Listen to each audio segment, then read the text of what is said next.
আসসালামু আলাইকুম ভিউয়ার্স। আজকে একটি খুব গুরুত্বপূর্ণ বিষয় নিয়ে আলোচনা করব, সেটা হচ্ছে আপনার গাড়ির ট্যাক্স টোকেন নবায়ন।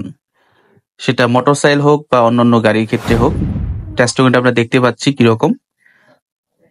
নর্মালি আমরা যখন রেজিস্ট্রেশন করি তখন প্রথম ট্যাক্স টোকেন বিআরটি করতে ইস্যু করা হয়। পরবর্তী ট্যাক্স টোকেন যদি এক্সপায়ার হয় তাহলে আপনার মূল ট্যাক্স টোকেন নিয়ে নির্ধারিত ব্যাংকে আপনি ফি জমা দিয়ে পুরাতন মূল যে ট্যাক্স টোকেন আছে সেটা জমা দিবেন।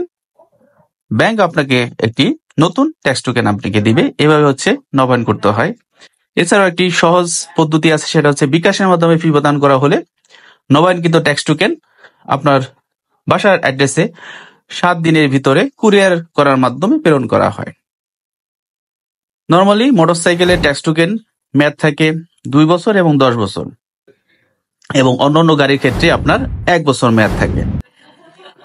সো মোটরসাইকেলে যখন করবেন 2 বছর এক্সপায়ার হয়ে গেলে আপনার পুরাতন ট্যাক্স টোকেনের মূল কপি ব্যাংকে নিয়ে যাবেন, ফি জমা দিবেন এবং নতুনটা দিয়ে দিবে। আর 10 বছর ওভার হয়ে গেলে আপনার বিআরটিতে যে ফ্রি ট্যাক্স টোকেন একটি ফি আছে সেটা দিয়ে বিআরটি থেকে ফ্রি ট্যাক্স টোকেন আপনি গ্রহণ করবেন। এবং অন্যান্য গাড়ির ক্ষেত্রে 1 বছর মেয়াদ যেহেতু থাকে, সেটা 1 বছর অতিক্রান্ত হওয়ার আগে আপনি ব্যাংকে যেয়ে অথবা বিকাশের মাধ্যমে পেমেন্ট করে আপনার ট্যাক্স টোকেনটা হাল নাগাদ করতে পারবেন। তো আশা করি আপনারা ট্যাক্স টোকেন নবায়নের যে প্রসেস সেটা আপনারা বুঝতে পেরেছেন।